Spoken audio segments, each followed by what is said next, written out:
നമസ്കാരം. Child and adolescent ഏജിലെ mental health ഇഷ്യൂസിനെ കുറിച്ചുള്ള ഒരു വീഡിയോ ആണിത്. അവരുടെ മെൻ്റൽ ഹെൽത്ത് ഡിസോർഡേഴ്സിനെ നമുക്ക് മൂന്നായിട്ട് ക്ലാസിഫൈ ചെയ്യാം.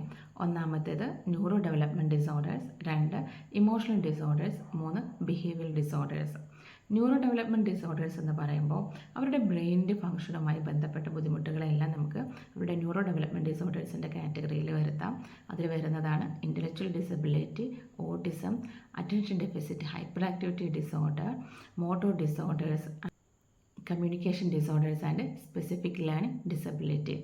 ഇമോഷണൽ ഡിസോർഡേഴ്സ് എന്ന് പറയുമ്പോൾ കുട്ടിയുടെ വൈകാരികപരമായിട്ടുള്ള പ്രശ്നങ്ങൾ കാരണമുണ്ടാകുന്ന ബുദ്ധിമുട്ടുകളെ നമുക്ക് ഇമോഷണൽ ഡിസോർഡേഴ്സ് എന്ന് പറയാം. അതിൽ വരുന്നതാണ് generalised anxiety disorder, phobias, obsessive compulsive disorder, depression, somatoform disorders and conversion disorders.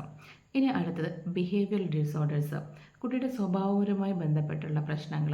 അതിൽ വരുന്നതാണ് attention deficit hyperactivity disorder, oppositional defiant disorder and conduct disorder. ഇനി നമ്മൾ ഈ വീഡിയോ ആയിട്ട് ന്യൂറോ ഡെവലപ്മെൻറ്റ് ഡിസോർഡേഴ്സിൽ വരുന്ന ഡിസോർഡറുകളെ കുറിച്ച് മാത്രമാണ് പറയുന്നത്. അപ്പോൾ ഇൻ്റലക്ച്വൽ ഡിസബിലിറ്റി എന്ന് പറയുമ്പോൾ പണ്ട് നമ്മളിതിനെ മെൻ്റൽ റിട്ടാർഡേഷൻ എന്നൊക്കെ പറഞ്ഞിരുന്നു. ബുദ്ധിപരമായിട്ടുള്ള കഴിവുകളെല്ലാം സമപ്രായത്തിലുള്ള കുട്ടികളെ വെച്ച് നോക്കുമ്പോൾ ബിലോ ആവറേജ് ലെവലായിരിക്കുന്ന ഒരവസ്ഥയാണ് ഇൻ്റലക്ച്വൽ ഡിസബിലിറ്റി എന്ന് പറയുന്നത്. ആവറേജ് IQ എന്ന് പറയുമ്പോൾ 90-നും 110-നും ഇടയിലായിരിക്കും.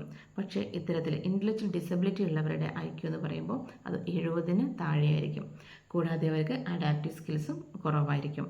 ഇനി അടുത്തത് ഓട്ടിസം. ഇതിൻ്റെ മെയിൻ ക്യാരക്ടറിസ്റ്റിക്സ് എന്ന് പറയുമ്പോൾ അവരുടെ ഐ കോണ്ടാക്റ്റ് അവർക്ക് സസ്റ്റെയിൻ ചെയ്യാൻ ബുദ്ധിമുട്ടായിരിക്കും, സോഷ്യൽ ഇൻട്രാക്ഷൻസ് കുറവായിരിക്കും, കമ്മ്യൂണിക്കേഷനിൽ ഇമ്പയർമെൻ്റ് ഉണ്ടായിരിക്കും, നോൺ വെർബൽ കമ്മ്യൂണിക്കേഷൻ ഉപയോഗിക്കാൻ അവർക്ക് ബുദ്ധിമുട്ടായിരിക്കും, റെപ്പിറ്റേറ്റീവ് ബിഹേവിയർ ഉണ്ടായിരിക്കും. അവരുടെ എന്തെങ്കിലുമൊക്കെ ചോദിച്ചാൽ തിരിച്ച് അവർ അതേ ചോദ്യം തന്നെ നമ്മളോട് തിരിച്ച് ചോദിക്കുന്നതായിട്ട് കണ്ടുവരുന്നുണ്ട്.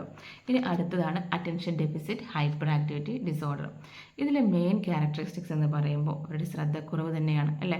Attention deficit hyperactivity disorder എന്ന് തന്നെയാണ് ഇതിൻ്റെ പേര്. അപ്പോൾ നമ്മൾ അറ്റൻഷൻ്റെ കാര്യം പറയുമ്പോൾ ഓരോ പ്രായത്തിലും ഒരു നിശ്ചിത സമയം അവർ ശ്രദ്ധിക്കണം എന്നുണ്ടായിരിക്കും, അല്ലേ? ഇപ്പോൾ 5 വയസ്സുള്ള ഒരു കുട്ടിക്ക് ഒരു ടാസ്ക് കൊടുത്താൽ മിനിമം 12 മുതൽ 15 മിനിറ്റ് വരെ ശ്രദ്ധിക്കാൻ ആ കുട്ടിക്ക് കഴിയണം. ഇത്തരക്കാർക്ക് അത്തരം ശ്രദ്ധിക്കാനുള്ള കഴിവ് വളരെ കുറവായിരിക്കും. കൂടാതെ ആ കുട്ടി വളരെയധികം ഹൈപ്പർ ആക്റ്റീവ് ആയിരിക്കും. ഒരു ബോഡിയിലൊരു മോട്ടോർ ഫിറ്റ് ചെയ്ത പോലെയുള്ള എപ്പോഴും ഓടിയും ചാടിയും കളിച്ചുകൊണ്ടിരിക്കും. പിന്നെ ഇമ്പൾസിവിറ്റി ഉണ്ടായിരിക്കും. എന്ത് ചോദിച്ചാലും ചാടി കയറി അങ്ങോട്ട് ഉത്തരം പറയാം. സ്വന്തം ടേൺ വരുന്നത് വരെ വെയിറ്റ് ചെയ്യാനുള്ള കഴിവില്ലാത്തൊരവസ്ഥ. ഇങ്ങനെയൊക്കെയാണ് ഇമ്പൾസിവിറ്റി കൊണ്ട് ഉദ്ദേശിക്കുന്നത്. ഇനി അടുത്തത് കമ്മ്യൂണിക്കേഷൻ ഡിസോർഡേഴ്സ്. ഇതിൽ റിസപ്റ്റീവ് സ്കിൽസിലും എക്സ്പ്രസീവ് സ്കിൽസിലും കുട്ടിക്ക് ബുദ്ധിമുട്ടുണ്ടായിരിക്കും എന്ന് പറയുമ്പോൾ, റിസപ്റ്റീവ് സ്കിൽസ് എന്ന് പറയുമ്പോൾ അതിലുള്ള ബുദ്ധിമുട്ടെന്ന് പറയുമ്പോൾ നമ്മൾ പറയുന്നത് കുട്ടിക്ക് മനസ്സിലാക്കാനുള്ള ബുദ്ധിമുട്ടും, എക്സ്പ്രസീവ് സ്കിൽസ് എന്ന് പറയുമ്പോൾ കുട്ടി മനസ്സിൽ ഉദ്ദേശിച്ച കാര്യം മറ്റുള്ളവരോട് പറഞ്ഞ് ഫലിപ്പിക്കുന്നതിനും കുട്ടി ബുദ്ധിമുട്ട് അനുഭവപ്പെടുന്നുണ്ട് എന്നത്. അടുത്തത് മോട്ടോർ ഡിസോർഡേഴ്സ്. ഇൻ്റലക്ച്വലി അവർ ഒരു പക്ഷേ വളരെ നന്നായിട്ടുള്ളതായിരിക്കും, പക്ഷേ അവരുടെ ജോയിൻസ്, മസിൽസ്, ബോൺസ് ഒക്കെ ചലനപരമായിട്ടുള്ള ബുദ്ധിമുട്ട്, ഇതിലൊക്കെ ബുദ്ധിമുട്ട് അനുഭവപ്പെടുന്നതാണ് മോട്ടോർ ഡിസോർഡേഴ്സ് എന്ന് പറയുന്നത്. സെറിബ്രൽ പാൾസി പോലെയുള്ള അസുഖങ്ങളൊക്കെയാണ് ഈ ഒരു കാറ്റഗറിയുടെ ഉള്ളിൽ വരുന്നത്. അടുത്തത് specific learning disability. Academic skills ആയിട്ടുള്ള റീഡിങ്, റൈറ്റിംഗ്, ലേണിംഗ്, മെമ്മറൈസിങ്, ഈ കാര്യങ്ങളിലൊക്കെ ബുദ്ധിമുട്ട് അനുഭവപ്പെടുന്നതിനെയാണ് നമുക്ക് സ്പെസിഫിക് ലേണിംഗ് ഡിസോർഡേഴ്സ് എന്ന് പറയുന്നത്. ഇത്രയാണ് ന്യൂറോ ഡെവലപ്മെൻറ്റ് ഡിസോർഡേഴ്സിൽ വരുന്നത്. ഇത് വളരെ ചുരുക്കിയിട്ടുള്ള ഒരു വീഡിയോ ആണ്. സെപ്പറേറ്റ് ഓരോ ഡിസോർഡേഴ്സിനെ കുറിച്ചും വീഡിയോ ഇടുന്നതാണ്. അവരുടെ ലക്ഷണങ്ങളെക്കുറിച്ചും പാരൻസിന് അവരെ എങ്ങനെ സഹായിക്കാൻ കഴിയും, എങ്ങനെ അവരുടെ കാര്യങ്ങൾ കുറച്ചുകൂടി ഉയർത്തിക്കൊണ്ടുവരാൻ സാധിക്കും എന്നതിനെക്കുറിച്ചൊക്കെ നമുക്ക് വീഡിയോ ചെയ്യാം. അപ്പോൾ അതുവരേക്കും ബൈ, താങ്ക് യു.